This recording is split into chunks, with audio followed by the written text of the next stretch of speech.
Good evening, everybody. Welcome to Haverhill Town Council meeting on Tuesday, 28th of January 2025.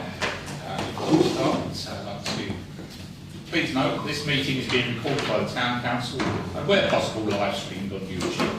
Please note that the recording device is sensitive and the live stream may be recorded by third parties. So do not say anything you do not want recorded. If necessary, I shall direct all recording in the room and the live stream to be stopped. But generally, I want to avoid doing that. So we will normally record everything except any item taken in closed session. Members of the public may also make their own recordings, but must follow our rules for doing so, including stopping recording when requested. Whilst we do not accept anonymous speaking at the public forum, members of the public who wish to speak but do not want their name published must please indicate this before saying your piece. Thank you. Okay, so item 1 on the agenda is apologies for absence. None. Received none, thank you. Item 2 is the declaration of interests and request for dispensations, as is on your agenda. So do we have any requests for dispensation? None. Item 3 is the minutes of the meeting of the Town Council held on Monday the 16th of December 2024, and to confirm that they are a true record. So, can I have a vote? So, Councillor Hanlon, seconder. Councillor Burns.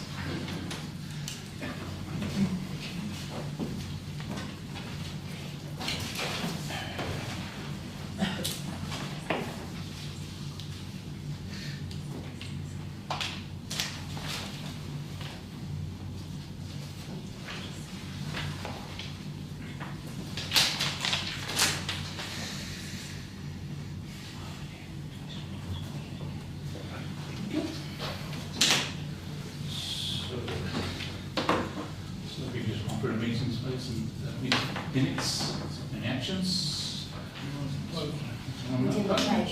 Sorry, beg your pardon. All those in favour? Thank you. Good long day. Thank you. Any actions from those minutes? Resolved? Well, that was a resolution for me to do something. Okay. So that is an action point. Okay, so yes, so that that's been done, and if I remember rightly, he asked a question in Parliament. You can see that.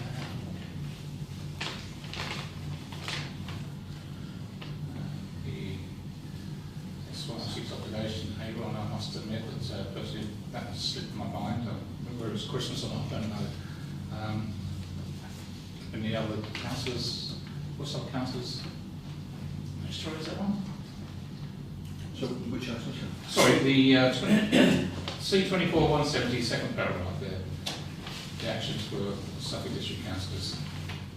I kind of asked district councillors vaguely, would someone please grab this ball by the horns, but I thought it was resolved. I thought that had been resolved. Yeah. It was, but I phrased it in a very vague way, so that was not a let-out, wasn't it, on Christmas and all that. I think it was to ask what the section 106 was remaining, and there was an issue about whether or not land or whether the money was going to be offered. I could give a little exposition of where I think this could go if, I mean, it's not just individual councillors going and talking to people in dark rooms. It's also, does the council as a whole have the energy and the legal resources to look into this seriously? Otherwise, there's no point really. You see, I think the David Birkin email that Pat circulated on the 20th of December only confirmed what we already knew, that they're really interested in the money rather than the land. Well, they would be, wouldn't they? And he wrote, secured for the NHS, but actually, when you look at the agreement, as I think I pointed out in my email on that same day, the NHS isn't a party to that agreement. The council, the local planning authority, is the party to the agreement. And there are various headings that say NHS land, NHS money, but the agreement, the text of the agreement, only says for health purposes. It doesn't actually say for NHS health services. So there is actually freedom for the council to say we'll have the land, or propose to say we'll have the land, and it would sit there for health purposes, but without any very obvious health application, other than I think I proposed a mental health garden, didn't I? I mean that's a legitimate purpose. You may say it's not a very good use of the land compared with what else might be done with it, or the West Suffolk Council, if the lawyers think it would hold up, could go to the landowner and say we'll take the money instead. And I think they then have, again, the NHS is expecting to get that money, and Dave Birkin is expecting to pass that money to the NHS. But I don't think the agreement actually, I'm being devil's lawyer here, doesn't actually say they have to have the money. The council has to have the money for spending on health purposes, but the council could actually say buy Starview with it. I think that would be a brilliant use. I mean, how much would Starview be on the market for? It's not on the market. I mean, 800,000 would make a damn good dent in it, wouldn't it? Even if it's more than that. No, it's been bought by West Suffolk Council. It's 250, bought for 250. Yeah, 250. It's already been bought by West Suffolk It's Council. already been bought. Yeah, Yes, it yeah. has. Well, you could have done it with that 800,000. I think NHS, you use the term NHS, I think this is a casual term I use, isn't it? I don't think I can't call it, you Well, might be more than this thought. I think it's actually healthcare purposes, isn't it? I think the point is that It's a bargaining position. yeah, what the master plan is sold to the public and to councillors who are trying to uphold people's concerns that we get the houses and not the infrastructure. So yes, they write NHS, or they write here's a doctor's surgery, and they draw a nice colourful picture of it. Yeah. But actually, they haven't necessarily had any agreement with a health body to provide that. It's just a drawing. Yeah.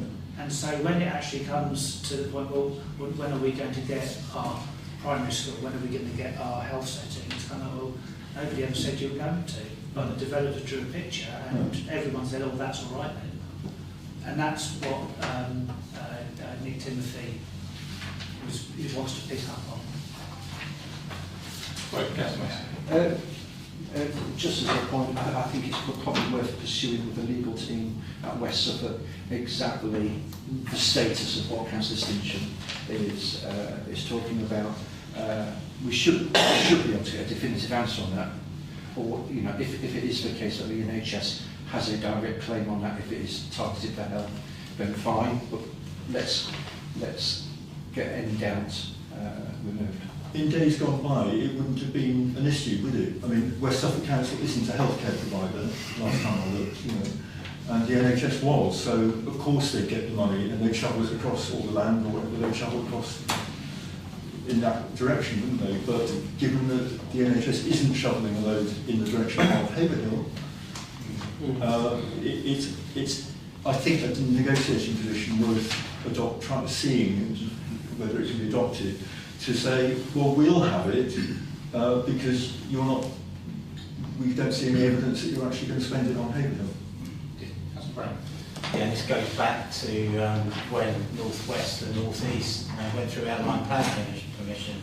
Yeah, to be fair, if trading standards should be involved really, because and it's true, is that when the outline application comes forward, it says X amount of houses, schools, health facilities, shops, everyone votes for it, and it never happens. Just absolutely appalling. We've had this at Hampshire End when that was built, and it's the whole planning system. It's not for us to try and change national planning policy, but it's wrong. It leads residents into something that doesn't happen.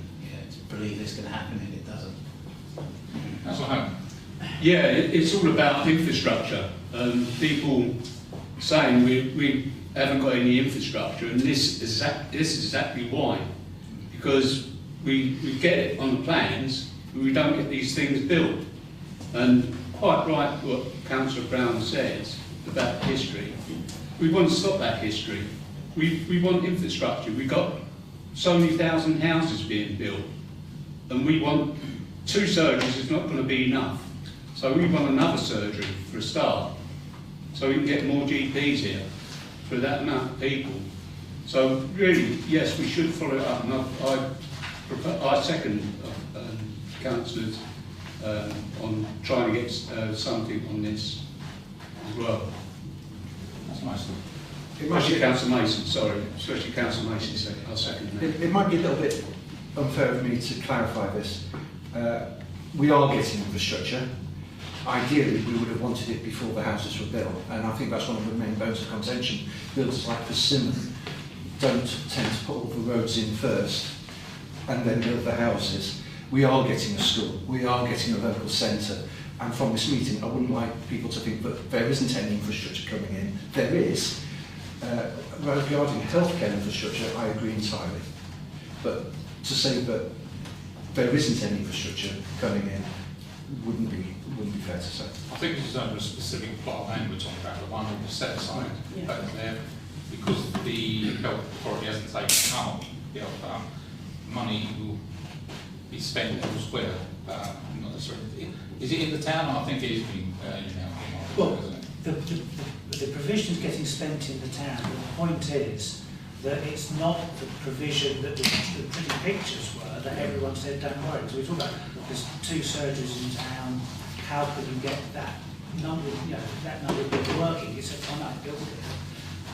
So I think, oh, that's okay, they've drawn a picture of a new one, they've got the section 106 agreement, developers full of how perfect it is, but then it turns out that that agreement doesn't mean that picture ever gets built.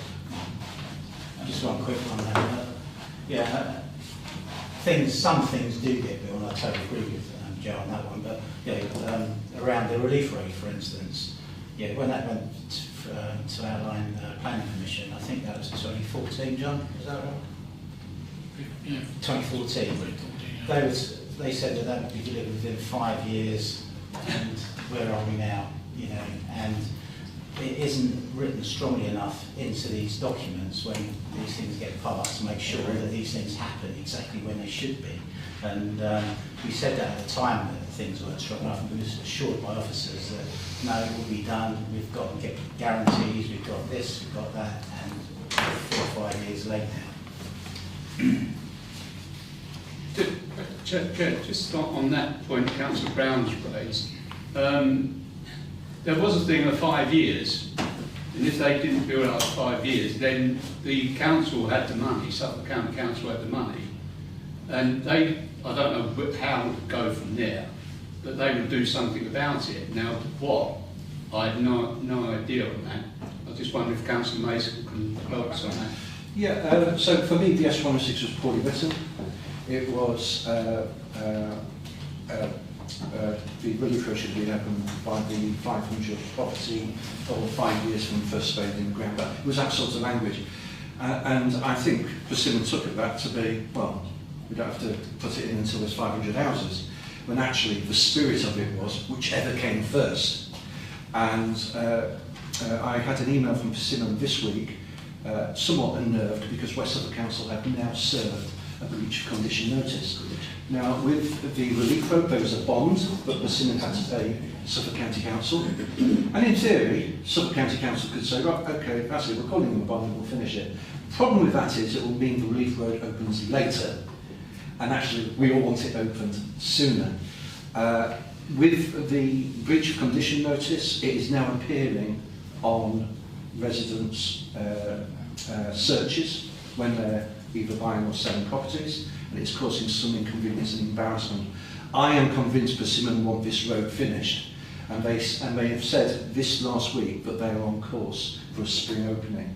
Now, whether that means April or May, or indeed June, I'll even take June, August, but they have a breach of condition notice, which isn't to be taken lightly, and it has rocked them somewhat and surprised them that they were certain about this month. Okay, so, I'm going to start on the minutes. Councillor Stinchcombe, you make a proposal that we pursue this piece of land to West Suffolk Council, that we... Through Councillor Mason. Sorry, Councillor Mason. We'll share it. To talk to legal officers about the status of whether Section 106 money was obligated to be passed across to, healthcare is a woolly term, because the NHS, well, that's cost us woolly, or whether or not it's actually becomes in the gift of West Suffolk to be persuaded with the pitch that somebody makes for healthcare money. Are you happy to draft that letter to West Suffolk? Yeah, I'm happy to draft it. Thanks. So the proposal, I think, Councillor Hammond seconded it. Yeah, that's it. Yeah, sorry about that. Right. All those in favour? Thank you. Thank you. Right, so, let's see, what's that? Councillor Mason asking councillors to email any thoughts or concerns. Okay, that's all been, that's resolved. Program vote, that's on the agenda, isn't it? No, it's not on the agenda. It's not on the agenda? No, it's the matters arising. I see that's arising. Okay. That's arising, parking and traffic in Croydon Road. Discuss this issue with officers at County Council. I have submitted it as within my report. It's quite lengthy. The answer from Highways is no. There's nothing that can be done. It can't be made a one-way system. The historic nature of Croydon Road and how it pinches down is something that is it's not an uncommon feature in a lot of towns. You get these pinch points, and fear of safety by itself. Highways work on data, and they won't invest changes in advance if the data doesn't support it. Even the speed, past speed surveys haven't indicated there's been a particular issue there. The main reason why it can't be a two-way road is because if you stopped it being a two-way road, a Croydon road, then... Sorry? So you mean a one-way road? It can't be made a one-way road? Sorry, the reason it can't be a one-way road is because of the limited crossing points through town, and closing off Croydon Road would put additional pressures elsewhere in town, and that's not something Highways would do. Although they have said when the relief road opens, they are considering a town-wide look at 7.5 tonnes lorries and movement around town, and I think when it's the summer we should get on that and start to look at some of the bigger vehicles as to whether they really need to use roads like Croydon Road. Did we like that sort of a couple of years ago, about the major roads or something with the town? No? Okay. Okay, thank you. So basically they're saying that refusal, no, it can't be done. Can I come back on your point very quickly? The reason that I've asked for it is because of Stoner Arches. There's been a call for quite a few years about whether we want the articulated lorries to turn right up into Homestead Road. That conversation then prompted a wider discussion about the Relief Road opening and then looking at the town again. Does that make sense?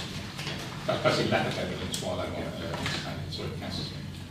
I'm still being told by my resident, and I think I brought it up the last meeting, that there are council workers that are parking in Croydon Road, and I think Councillor Mason thought that has been resolved, but I had another email to say that, so if I pass that on to... Yeah, I was aware of it on the pathways, the pathway study, but not on Croydon Road. Yeah, I'll forward the details yeah, please to do. you. Yeah. So you can have a look. Okay, so... No, that was the last vote. Thank you. So, well, with your permission, we've got some guests here today. I've been forward item 9B on the agenda, which is the one Haverhill Park, and like to Sue Rogers and Second Carpenter to give us a little presentation on what's happening with the World Bear Fund. So, ladies, welcome and over to you. Thank you. Just before we get going, we'll just introduce ourselves so you know our backgrounds a little bit. So I'm Sarah Hedges, I'm a transformation lead that works across both West Suffolk Foundation Trust and also SME ICD. And I work for Reach Community Projects and I chair the Mental Health Action Group, and we are sort of working together on a wellbeing hub priority, so it's a bit timely that we're talking about health because we are bringing a business case forward for a health and wellbeing hub facility in Haverhill. Next slide, please. So the problem we're trying to address is that there are low numbers of people in Haverhill having their health and wellbeing needs met.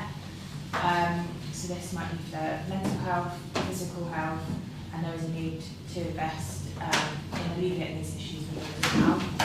Next slide. So why should we address this now? Next slide, sorry. So there's kind of some systematic reasons behind this. So we host the locality meetings as well, which are aimed at reducing health inequality within Haverhill. And one of the main feedback we received back in 2022 was that there was a them and us divide between the community and statutory health provision. I do think a lot has changed in the past couple of years and we are closing that gap, but that divide still does exist. And I think with the new health centre, we are showing the public in Haverhill that there is investment in health, but we can continue to go further. As part of that locality work and the work of the Mental Health Action Group, the community have voted in favour of using £20,000 of funding of that health equity pot to go into a wellbeing hub to reduce those health inequalities. And there is further funding that could be made available to support joint working within this space as well. Next slide. So as part of the work of the Mental Health Action Group, in 2023 we released a report exploring people's experiences of accessing mental health services within Haverhill. I think it's no surprise that barriers like waiting times, the location of support and digital exclusion played a factor in reducing people's accessibility to services, with a lot of support based in maybe St Edmunds, or if they couldn't get there, the other option was online. Open Mind, who attend the action group as well, seeing up to 20 people per week at their drop-in sessions on Wednesdays, and this ranges from low-level mental health right up to really complex mental health need. And they feel that they are a holding bay for those people while they wait to access services. We each see the cyclical nature of financial hardship and the impact on mental health and vice versa. And we've engaged with the Job Centre and DWP over this issue, and they are calling for a need for more holistic support. They see customers that do want to get back into work but cannot because they need support with their mental health, which they can't currently access. Next slide. There are also physical health needs that need to be addressed as well. So much the same that came through with the research on mental health, poverty, transport, various physical health needs within Haverhill need to be addressed within this space. Next slide. So the vision for the Wellbeing Hub really is underpinned by a preventative approach, but it's about achieving personalised support for people within Haverhill. So bringing together different BCSE partners, statutory health partners in one space as a one-stop shop for holistic health and wellbeing. So we know that when people come to Reach, it's not just financial hardship they're experiencing, there's a number of other issues like has been raised across the town. There is a need for a no wrong door approach in one building servicing a variety of need. Next slide. And I thought I'd just include this quote really because, as I said, prevention really underpins this, and having a one-stop shop hub could really play an essential part in that. The proposed model is that the hub would be facilitated by a hub coordinator who would reach out to organisations to bring those services within the hub. We'd have 3 to 4 host organisations that would be operating and working from that space, delivering a range of support. We'd have different topic days which would bring together organisations to provide support for wider issues around health and wellbeing, but also have an opportunity for organisations to rent a space and have a community cafe as well as a means of bringing income into the space, but also some of that light touch informal support that's needed. Next slide.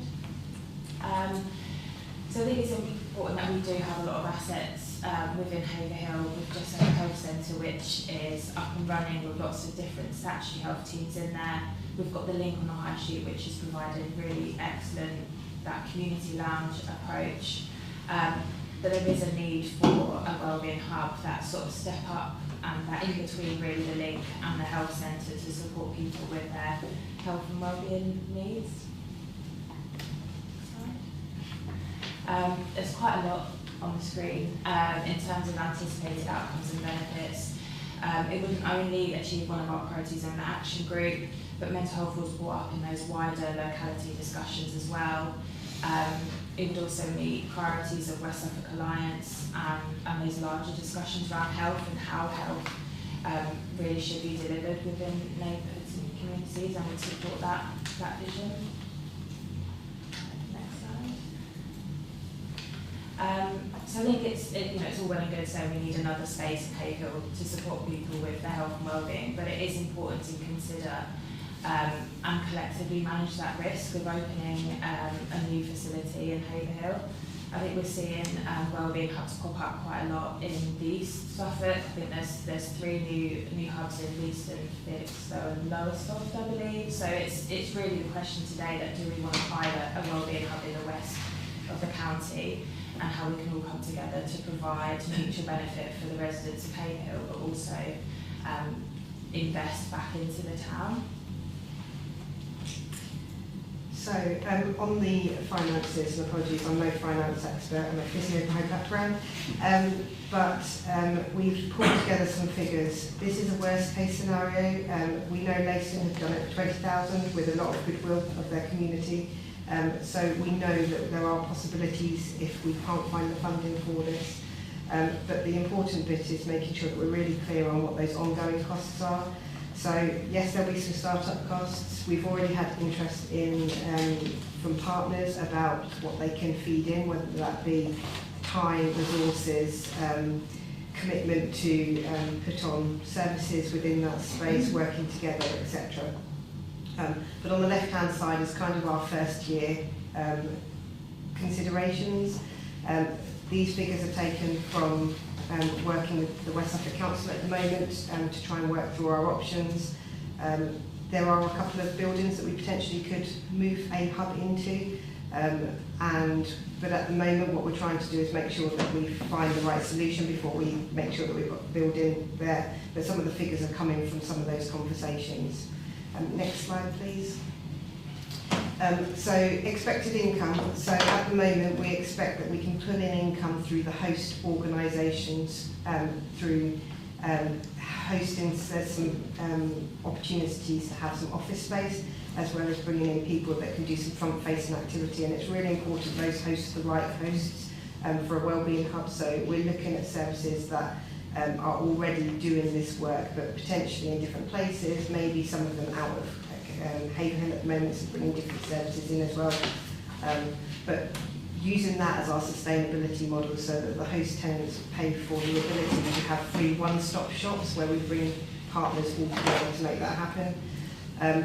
A cafe is really important to make sure that this isn't just another clinical health space. We know that people won't walk into clinical health spaces, and yes, I've just reoccupied as part of my work Haverhill Health Centre, but there are some challenges to having a building that looks so clinical for people coming into that space, and Saffron captures quite a lot of that wider determinants of health and the importance that we make this a soft space that people feel comfortable to walk into, and it shouldn't be something that is anxiety provoking in that activity.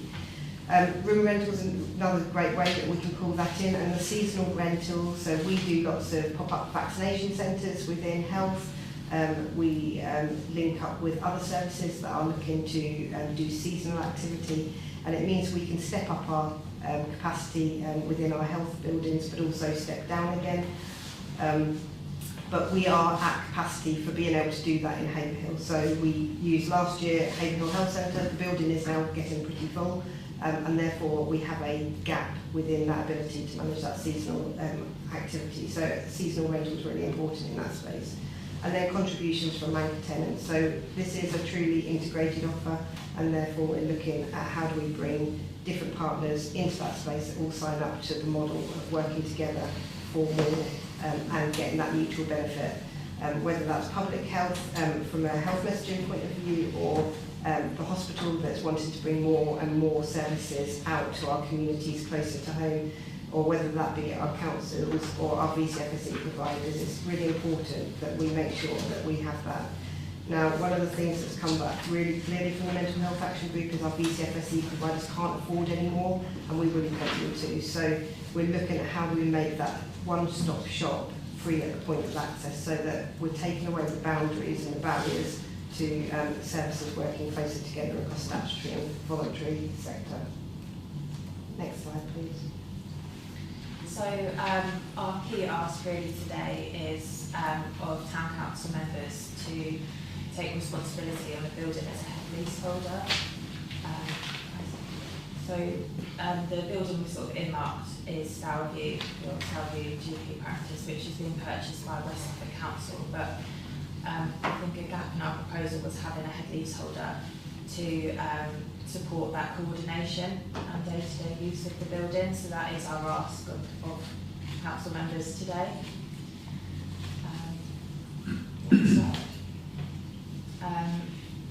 I don't know whether it's worth really going into, we've got kind of asked the West Suffolk Council, Suffolk County Council and the Integrated Care Board as well, all to invest in this space, but I think we'll sort of leave it there for tonight. Thank you very much. Very good. Councillor Cox. A couple of questions, and this is maybe going a bit too far ahead, but in terms of your thinking, who would the hub be answerable to? Who's going to then oversee the work of the hub? Yeah, that's a really good question. So it has to be an integrated approach for it to work truly, because every service or anchor organisation gets some benefit one way or another. So it really is looking at the West Suffolk Alliance approach, and for those that don't know what West Suffolk Alliance is, it's basically partners working together that come together under that body of governance to support health and wellbeing development. So we have an integrated structure for that at the moment, so there is a governance route we can go through, but we need to work through how that looks. I think the important bit for the conversation is that the community own it, so as much as we